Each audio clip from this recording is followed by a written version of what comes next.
नमस्कार दोस्तों, स्वागत है आपका जौनपुरिया जी के चैनल में। दोस्तों, जैसे कि आप सभी जानते हैं कि इस समय एसआईआर की प्रक्रिया पूरे यूपी समेत कुल 12 राज्यों में चल रही है और इसी वजह से लोगों के मन में डॉक्यूमेंट्स को लेकर बहुत सारे डर और भ्रम पैदा हो गया है। बहुत सारे लोगों को यह समझ नहीं आ रहा कि किस उम्र वाले लोगों को कौन कौन से डॉक्यूमेंट्स देने हैं। कमेंट में इतने सवाल आए हैं कि मैंने तय किया है कि आपको एक बार बहुत साफ लंबी पूरी डिटेल में एज के आधार पर समझा दूं कि कौन कौन से लोगों को कौन कौन से डॉक्यूमेंट्स देकर अपनी नागरिकता साबित कर सकते हैं, ताकि आपके दिमाग में कोई भ्रम या डर ना रहे। सबसे पहले बात करते हैं उन लोगों की जिनका जन्म 1 जुलाई 1987 से पहले हुआ है। यह सबसे सरल श्रेणी है, क्योंकि नागरिकता अधिनियम 1955 के अनुसार 1987 से पहले जन्मे सभी लोगों को स्वतः भारतीय नागरिक माने जाते हैं। इसका मतलब यह है कि चाहे उनके पास कोई डॉक्यूमेंट्स ना हो, फिर भी वो भारतीय ही माने जाएंगे। यदि उनके पास वोटर आईडी कार्ड है और सब साथ कोई एक डॉक्यूमेंट दे देते हैं तो उनकी नागरिकता साबित मानी जाती है। और यदि उनके पास कुछ भी ना हो तो 2003 की मतदाता सूची में उनका नाम दिखना ही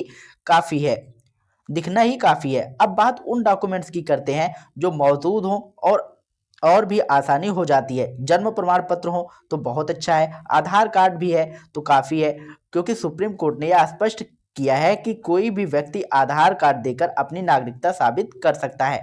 निवास प्रमाण पत्र, जाति प्रमाण पत्र, स्कूल के डॉक्यूमेंट्स जैसे 7वीं 8वीं 10वीं के सर्टिफिकेट, और सरकारी नौकरी हो तो सेवा पुस्तिका, सर्विस रिकॉर्ड या रिटायर्ड होने पर पीपीओ नंबर, आल कुछ भी दे सकते हैं। मतलब इस श्रेणी में किसी भी व्यक्ति को किसी प्रकार का डर रखने की जरूरत नहीं है। अब यहाँ एक सवाल बहुत पूछा गया है, यदि माता या पिता का जन्म 1987 से पहले है और उनका नाम 2003 की वोटर लिस्ट में नहीं मिल रहा है तो क्या जन्म प्रमाण पत्र बनवाना जरूरी है? जवाब है नहीं। ऐसे में माता या पिता का आधार कार्ड, पैन कार्ड, जाति प्रमाण पत्र, निवास प्रमाण पत्र, जमीन के कागजात, किसी भी डॉक्यूमेंट्स से अपना भारतीय होना साबित कर सकते हैं। और यदि आपसे आपके माता पिता का प्रमाण मांगा जाए तो इन्हीं डॉक्यूमेंट्स को लगाकर आप भी अपना संबंध और नागरिकता साबित कर सकते हैं। खासकर वे लोग जो दूसरे राज्य में शिफ्ट हो चुके हैं या जिनकी शादी किसी अन्य राज्य में हुई है और जिनका नाम 2003 की सूची में नहीं मिल रहा है, वे भी आधार, पैन, जाति, निवास जैसे दस्तावेज देकर बिना किसी समस्या के एसआईआर प्रक्रिया में सम्मिलित हो जाएंगे। अब आते हैं उन लोगों पर जिनका जन्म 1 जुलाई 1987 से लेकर 3 दिसंबर 2004 के बीच हुआ है। उन लोगों के मामले में एक महत्वपूर्ण शर्त है कि इनके जन्म के समय माता या पिता में से कम एक भारतीय होना चाहिए। यदि माता पिता पढ़े लिखे हैं तो उनके स्कूल के प्रमाण पत्र दिखा दें। यदि उनके पास 2003 की वोटर सूची है तो यह पर्याप्त है। पिता का वोटर कार्ड भी मान्य होगा। यदि ये सब उपलब्ध नहीं है तो आधार कार्ड, पैन कार्ड, जाति प्रमाण पत्र, निवास प्रमाण पत्र, इनमें से कोई भी डॉक्यूमेंट्स माता पिता का भारतीय होना साबित कर सकता है।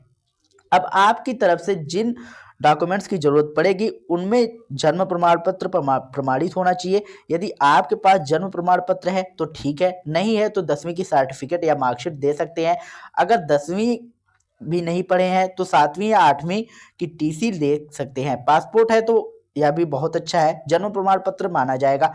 निवास प्रमाण के लिए पासपोर्ट, वोटर आईडी, जमीन का कागजात, सरकारी नौकरी के डॉक्यूमेंट्स, आधार कार्ड सब स्वीकार किया जाता है। कई लोग पूछते हैं कि यदि आधार कार्ड भी नहीं है तो क्या करें? उसके साथ अंचल कार्यालय से निवास प्रमाण पत्र बनवा कर लगा सकते हैं। जाति प्रमाण पत्र बनवा सकते हैं। यदि यह भी नहीं बनता है तो जमीन का कागज और उसके साथ वंशावली लगाई जा सकती है, जो पंचायत से भी बन सकती है और मजिस्ट्रेट के हस्ताक्षर पर भी प्रमाणित करवाई जा सकती है। बिजली बिल, गैस का पासबुक, माता पिता के आधार, ये सब निवास प्रमाण माने जाते हैं। अब तीसरी और अंतिम श्रेणी है 3 दिसंबर 2004 के बाद जन्मे लोगों की। इस श्रेणी में नियम थोड़ा कड़ा है, क्योंकि इसमें माता और पिता दोनों का भारतीय होना अनिवार्य कर दिया गया है। इसके लिए दोनों का डॉक्यूमेंट्स लगाना जरूरी है। इन डॉक्यूमेंट्स में 2003 की वोटर सूची, जाति प्रमाण पत्र, आधार कार्ड, स्थानीय प्रमाण पत्र, जमीन का कागज, पैन कार्ड, पासपोर्ट, इनमें से कोई भी डॉक्यूमेंट स्वीकार किया जाता है।